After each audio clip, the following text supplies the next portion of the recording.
일대 변혁을 예고한 도널드 트럼프 공화당 후보가 47대 대통령에 당선되면서 2025년 새해 벽두부터는 유권자들의 최대 우려사항들을 고치려는 대형 플랜들에 착수할 것으로 보입니다. 트럼프 대통령 당선인은 이미 취임 첫날부터 물가 잡기에 착수하고 사상 최대 규모의 불법 이민자 추방에 돌입할 것으로 예고해놓고 있습니다. 한면태 기자가 보도합니다. 도널드 트럼프 후보가 45대 이어 47대 대통령에 당선된 것은 심각한 위기에 처해 있는 미국이 위기를 해결할 수 있을 것으로 보이는 스트롱맨을 고용한 것이라고 뉴욕타임스는 규정했습니다. 미국이 고용한 스트롱맨 도널드 트럼프 대통령 당선인은 첫 일성으로 미국과 미국인들이 겪어온 문제를 고치라는 강력한 맨데이트, 지상명령을 받았다며 취임 첫날부터 일대 변혁에 착수할 것임을 분명히 했습니다. Elected your 47th president and your 45th president. This will truly be the golden age of America. That's what we have to have. Because together we can truly make America great again for all Americans. 미국의 유권자들은 대외적으로는 두 개의 전쟁, 대내적으로는 물가와 경제난, 그리고 불법 이민 문제 등으로 미국이 심각한 위기에 빠졌다고 체감하고 이를 없애겠다고 공언한 강력한 지도자를 선택한 것으로 해석됩니다. 트럼프 당선인은 이미 유세에서 나를 대통령에 다시 선출해준다면 인플레이션을 없애고 불법 이민자들의 침공을 중단시킬 것이며 취임 첫날부터 사상 최대 규모의 추방 작전에 착수하겠다고 공약해놓고 있습니다. I will end inflation. I will stop the invasion of criminals coming into our country. And I will bring back the American dream. On day one, I will launch the largest deportation program in American history. 첫째, 초대형 불법 이민자 추방 작전이 취임 첫날부터 어떻게 전개될지 이민 사이에 기대와 우려를 동시에 안겨주고 있습니다. 한 해에 240만 명, 3년 반 동안 1,500만 명이나 무차별적으로 밀려온 불법 입국자들 가운데 상당수를 미국 내에서 석방함에 따라 이민 커뮤니티의 질서와 치안, 교육 등의 심각한 타격과 혼란을 야기해왔기 때문에 무질서를 바로잡는 계기가 될 것으로 기대하고 있습니다. 그러나 초대형 불법 이민자 추적과 체포 추방으로 오랫동안 미국서 살아온 서류미비자들이 합법 시민권자인 자녀들과 가족 이별의 고통을 겪을 수 있고 합법 이민자들도 피해를 입을 수 있을 것으로 우려되고 있습니다. 게다가 불법 노동력에 의존해온 농장과 건설 현장, 육가공 공장, 청소와 호텔, 식당 업종 등에서는 일시에 잠적하는 사태로 업무 마비에 빠지고 막대한 경제적 손실을 입을 것으로 경고되고 있습니다. 아메리칸 이미그레이션 카운슬의 보고서에 따르면 미국 내 불법 이민자 1,100만 명을 1년에 100만 명씩 추방한다고 해도 연간 추방 비용만 880억 달러나 들고 불법 노동자 대거 잠적 사태로 이른바 3D 업종을 중심으로 국내 총생산 GDP에서 1조 7천억 달러나 빠지게 됩니다. 둘째, 미국민 다수를 장기간 고통스럽게 만든 인플레이션을 없애기 위한 트럼프 당선인의 생활비 낮추는 경제 조치들이 강도 높게 추구될 것으로 예고되고 있습니다. 트럼프 대통령 당선인은 인플레이션을 없애기 위해 미국의 석유 시추와 생산을 획기적으로 늘려 에너지 가격을 1년 내지 1년 반 안에 반값으로 만들어 놓겠다고 공약해 놓고 있습니다. 동시에 미국에 들어오는 외국산 수입 물품에 대해서는 기본이 10 내지 20%, 중국산에 대해서는 60%의 관세를 물리겠다고 공언해 놓고 있습니다. And American workers will no longer be worried about losing your jobs to foreign nations. Instead, foreign nations will be worried about losing their jobs to America. 그러나 에너지 반값이 실현되는데 1년 내지 1년 반이나 걸리고 그동안 관세 부과로 물가가 다시 흔들 수 있다는 역풍이 우려되고 있습니다. 트럼프 대통령 당선인은 일기 행정부 시절 관세 카드에도 물가가 오르지 않았다며 역풍을 일축하고 있으나 관세는 외국이 내는 게 아니고 미국의 수입업자들이 부담하고 즉시 가격 인상으로 소비자들에게 전가할 게 분명해 물가를 다시 올리게 될 것으로 지적되고 있습니다. 경제와 이민, 전쟁 등에서 통제불능에 빠진 심각한 미국의 위기를 해결하도록 스트롱맨, 강력한 지도자를 미국 유권자들이 선택했는데 말뿐인 빈 공약이 아니라 성과를 거둘지 예의주시되고 있습니다. WKTV 뉴스 한면택입니다. 트럼프 행정부가 출범하면 중산층 가구당 감세 혜택으로 $1,740를 받는 반면 관세 부과에 따른 가격 인상으로 $1,700를 더 쓰게 돼 상쇄될 것이란 분석이 나오고 있습니다. 그러나 대규모 추방 작전으로 불법 이민자들이 대거 잠적하면 3D 업종에서 상품과 서비스 가격 인상이 불가피해 물가가 1%는 오를 것이란 예상도 나오고 있습니다. 한면택 기자가 보도합니다. 도널드 트럼프 차기 대통령이 2025년 1월 20일 47대 대통령으로 취임한 즉시 초대형 불법 이민자 추방과 모든 수입품에 대한 10 내지 20%, 중국산 60%의 관세를 부과하게 될 것으로 예고되고 있습니다. I will end inflation. I will stop the invasion of criminals coming into our country. And I will bring back the American dream. On day one, I will launch the largest deportation program in American history. You know, for years, they knocked the word tariff, properly used, is a beautiful word. One of the most beautiful words I've ever heard. It's music to my ears. 이어 2025년 말이면 만료되는 2017년의 트럼프 감세 조치를 재연장하는 동시에 팁소득과 사회보장연금, 오버타임에는 세금이 없어지고 미국 내 제조업에 대한 법인세는 21%에서 15%로 낮추게 됩니다. There will be no tax on Social Security. We're going to stop it. And we will have no tax on tips. I said that was my plan. We will end all taxes on overtime. You know what that means? 이에 따라 트럼프 시절에 보통 중산층 가정에서 받을 트럼프 감세 혜택과 관세 부과 가격 인상에 따른 추가 비용 등을 비교하는 연구 보고서들이 잇따라 발표되고 있습니다. 첫째, 연소득 $80,000인 중산층 가정에서는 트럼프 시대에 1년에 $1,740의 감세 혜택을 계속 보게 된다고 유펜 와튼스쿨의 예산 모델의 개선 결과 나타났습니다. 다만 팁소득, 사회보장연금, 오버타임의 노텍스와 법인세 인하 등은 2025년 중에 연방의회에서 세법 개정안이 통과되어야 2026년부터 감세 혜택을 받을 수 있습니다. 공화당이 백악관뿐만 아니라 연방 상하원 다수당을 모두 차지하는 독식할 것으로 보여 트럼프 2차 감세안이 원안대로 확정될 가능성이 높아지고 있습니다. 둘째, 취임 초부터 미국에 들어오는 모든 수입품에 10 내지 20%, 중국산에는 60%의 관세를 부과하게 됩니다. 트럼프 관세 부과는 10년간 2, 3조 달러의 재원을 마련하게 되지만 이는 수출국에 물리는 게 아니라 미국 내 수입업자들이 내게 되고 이들은 곧바로 수입품 가격을 올려 소비자들에게 전가하게 될 것으로 확실시되고 있습니다. 그 결과 미국민 소비자들은 수입품을 살 때 세일즈 텍스를 물게 되는 것으로 중산층 가정에서는 1년에 $1,700를 더 쓰게 될 것으로 피터슨 국제경제연구소가 계산했습니다. 결국 연소득 $80,000인 중산층 가정에서는 트럼프 시대에 $1,740의 감세 혜택을 받더라도 관세 부과 가격 인상으로 $1,700을 더 써서 상쇄될 것으로 나타났다고 CBS 뉴스가 보도했습니다. 셋째, 두 가지가 상쇄되더라도 취임 첫날부터 시행하겠다는 사상 최대 규모의 불법 이민자 추방 작전에 본격 돌입하면은 농장과 건설 현장, 육가공 공장 등 3D 업종에서 서류미비 노동자들이 일시에 대거 잠적하게 되고 이는 갖가지 역작용을 불러일으키게 됩니다. 불법 노동력의 체포나 잠적으로 1조 7천억 달러나 손실을 보게 되는 3D 업종의 사업주들은 극심한 인력난에 시달리며 임금을 올려야 사람을 구할 수 있고 결국 상품과 서비스 가격을 올려야 하므로 미국 소비자들이 상당한 비용을 물게 될 것으로 보입니다. 도널드 트럼프 차기 대통령이 과연 미국의 위기로 꼽혀온 심각한 문제들을 해결하는 동시에 운용의 미를 살려 비용과 역풍을 최소화해 나갈지 주목되고 있습니다. WKTV 뉴스 한면택입니다.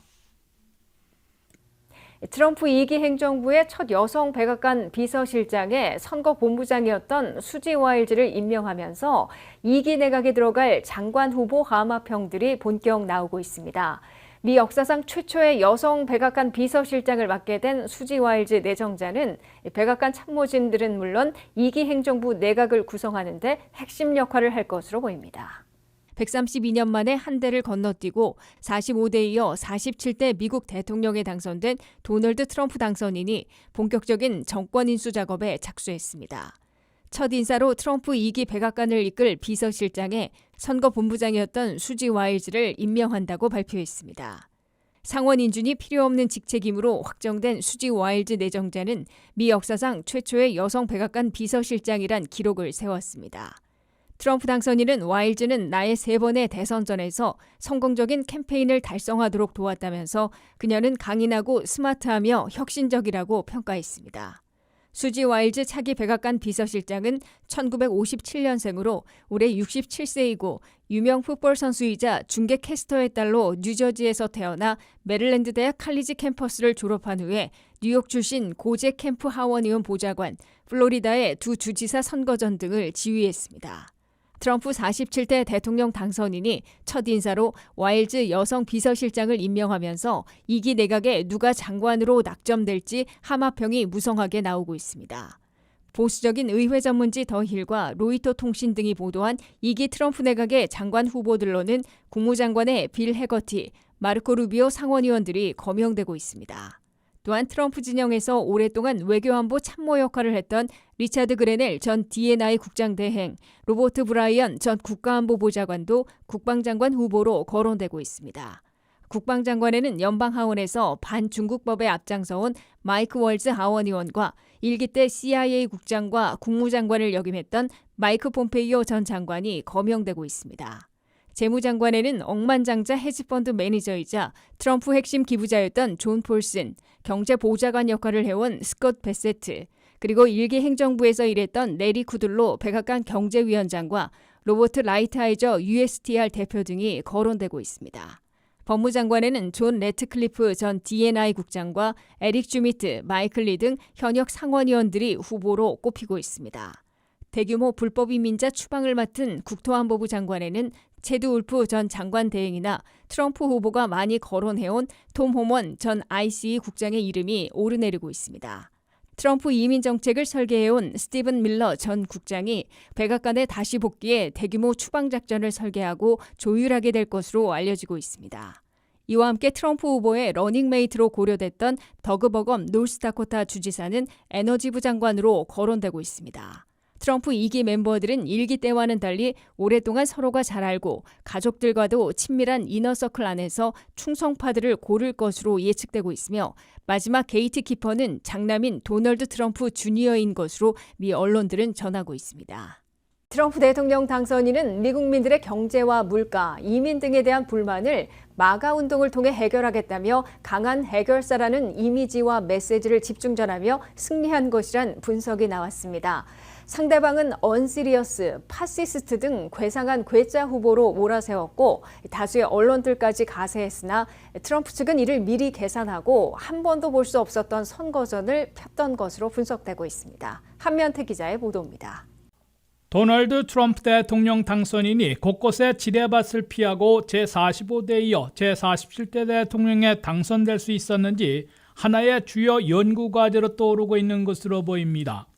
트럼프 당선인이 상당히 싫어하면서도 인터뷰에 잘 응해 속으로는 신뢰하고 있다는 뉴욕타임스는 승리 요인들을 잇따라 보도했습니다.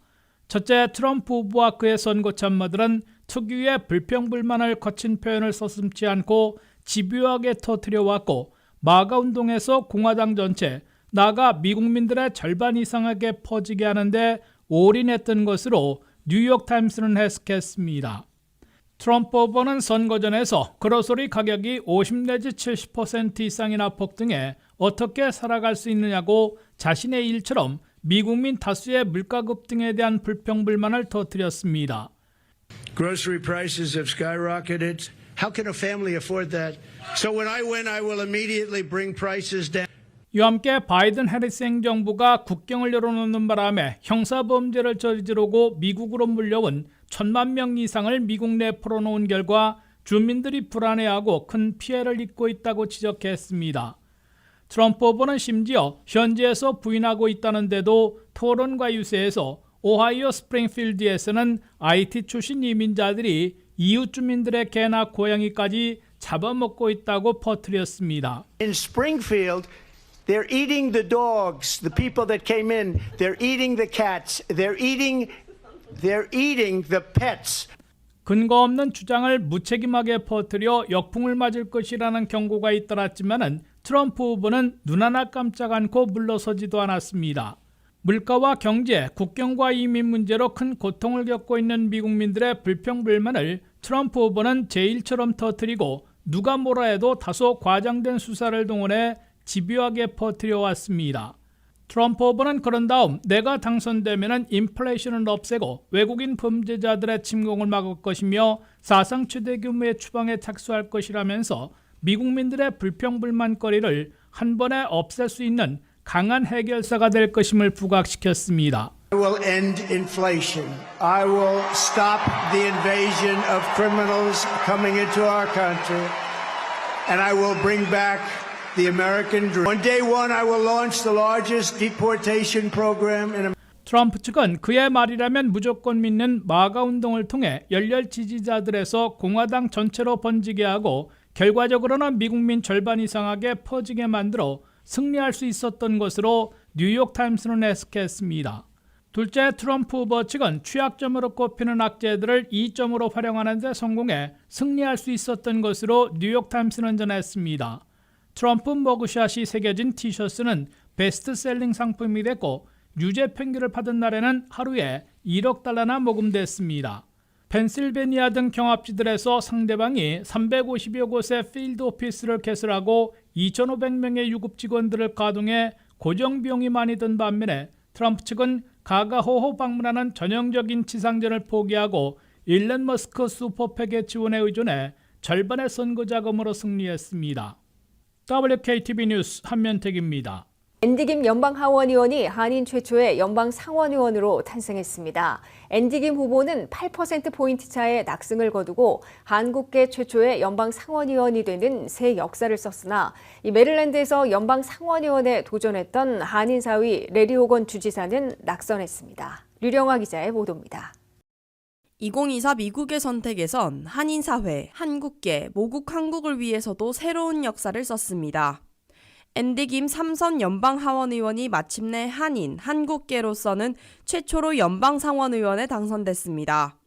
앤디 김 연방 상원 의원 당선인은 지지자들 앞에 나와 승리를 자축하고 뉴저지 정치인의 신뢰 회복에 노력할 것임을 약속했습니다. I hope you're proud of me. And I hope that when you learn about this moment in America that you come to understand why I did what I did and why I fight for you. That's what this is about. 앤디 김 연방 상원의원 당선인은 53대 45%, 8포인트 차이로 공화당의 커티스 바쇼 후보를 물리치고 투표 마감 2시간 만에 승자로 선언됐습니다. 앤디 김 의원은 특히 뇌물 스캔들로 사임한 로버트 메넨데즈 전 상원의원의 후임으로 지명됐던 자신의 보좌관이 선거 결과 인증 직후 사퇴키로 함에 따라 새해 1월 초가 아니라 이번 달 말에 연방 상원의원으로 취임하게 됩니다. 앤디 김 연방 상원의원 당선인은 메넨데즈 상원의원의 부패 스캔들이 알려지자 가장 먼저 사임을 요구하며 상원의원의 도전장을 던졌고 뉴저지 현직 주지사의 부인인 태미 머피 여사의 당내 도전까지 물리치고 뉴저지를 대표하는 연방 상원의원에 올랐습니다. 올해 42세인 앤디 김 연방 상원의원이 취임하면 세 번째로 젊은 상원의원이 되는 기록도 세웁니다. 이민자의 아들로 1982년 7월 보스턴에서 태어나 명문 시카고 대학을 나와 로즈 장학생, 옥스포드 대학 박사 등 화려한 이력을 지니고 있습니다. 앤디 김 당선인은 31세에 오바마 백악관 국가안보회의에서 이라크 정책보좌관을 역임하고 데이비드 퍼트레이어스 아프간 주둔 미군 사령관의 보좌관을 지내는 등 외교안보 전문가로 일했습니다. 반면 한인 유미 호건 여사를 부인으로 두고 있어 한인 사위로 불린 레리 호건 전 메릴랜드 주지사는 연방 상원의원에 도전했으나 민주당 흑인 여성 후보인 안젤라 알소부룩스 후보에게 45대 52%, 7포인트 차로 패해 낙선의 고배를 들었습니다. 호건 후보는 인기 있는 메릴랜드 주지사를 8년이나 재임했으나 반 트럼프여서 공화당 진영의 일사불란한 지원을 받지 못했기 때문인 듯 줄곧 밀리다가 결국 낙선을 피하지 못했습니다. 앤디 김 의원의 상원의원 영전과 함께 한인 현역 연방 하원 의원들은 대부분 선방하고 있습니다. 캘리포니아 40지구의 공화당 영김 연방 하원 의원은 공화당의 조커 후보에게 57대 43%, 6포인트 차이로 앞서 3선고지에 오를 것으로 보입니다. 45지구의 미셸 스틸박 연방 하원 의원은 53대 47%, 6포인트 차이로 공화당 데릭 트란 후보에 앞서 역시 3선이 유력해지고 있습니다. 워싱턴주 10지구의 한국계 메릴린 스트릭랜드 연방 하원 의원은 58대 42%로 공화당의 돈 휴에트 후보의 압승을 거두고 역시 3선에 오르고 있습니다. WKTV 뉴스 류령아입니다. 대통령 선거 못지않게 중시되는 연방 상하원 선거에서 공화당이 예상대로 연방 상원 다수당을 탈환하고 의석수 차이를 얼마나 벌릴지에 주목을 받고 있습니다. 게다가 공화당은 시간이 걸리겠지만 연방 하원 다수당까지 유지할 조짐을 보여 백악관과 연방 상원에 이어 연방 하원까지 독식하게 될지 주시되고 있습니다. 김미연 기자의 보도입니다. 2024 미국의 선택에선 레드웨이브, 공화당의 적색 파고가 거세게 몰아친 것으로 나타났습니다. 백악관과 함께 연방 상원 다수당을 차지했고 잘하면 연방 하원 다수당까지 유지할 조짐을 보이고 있습니다. 세 축 가운데 공화당이 최소한 두 축을 차지하게 돼 2025년부터 공화당 정책으로 180도 바꾸려는 일대 변혁이 벌어질 것으로 예고되고 있습니다. 한인 사회와 친숙한 민주당 소속 연방 상원 의원들과 연방 하원 의원들이 대거 당선됐으나 연방 상원 다수당이 민주당에서 공화당으로 넘어가는 사태는 막지 못했습니다. 한인들이 많이 살고 있는 버지니아 선거에서 팀 케인 연방 상원 의원이 54대 46%로 8포인트 차이로 공화당 헝카우 후보를 물리치고 3선에 성공했습니다. 제8지구 연방 하원의원에는 민주당 돈 베이어 현역 의원이 72대 25%로 공화당 제리 토레스 후보에 압승을 거뒀습니다. 제10지구에서 공석이 되는 연방 하원의원에는 민주당의 수하스 스브라마니암 후보가 공화당 마이크 클랜시 후보에 52대 48%로 누르고 제니퍼 웩스턴 의원의 자리를 물려받게 됐습니다. 제11지구 연방 하원의원에는 민주당 제리 코널리 현역 의원이 공화당 마이크 벤 미터 후보에 67대 33%, 34포인트 차이로 낙승을 거뒀습니다. 연방 상원 다수당은 조 맨신 상원의원이 은퇴하며 민주당에서 탈당까지 한 상원의원 자리를 공화당 짐 저스티스 후보가 차지하면서 50석에 도달해 공화당의 상원 탈환을 일찌감치 확정지었습니다. 여기에 오하이오에서 민주당 현역인 쉐로드 브라운 상원의원을 카딜러를 해온 공화당의 버니 모레노 후보에게 패배하면서 상원 다수당은 완전히 기울기 시작했습니다. 최소한 51석을 확보한 공화당은 서부 몬태나 등에서 민주당 의석을 더 빼앗을 것으로 보여 상원 의석수 차이를 얼마나 벌릴지에 시선이 쏠리고 있습니다.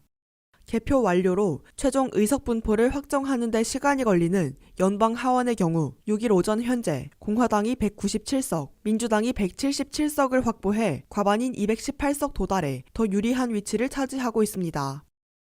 WKTV 뉴스 김미현입니다.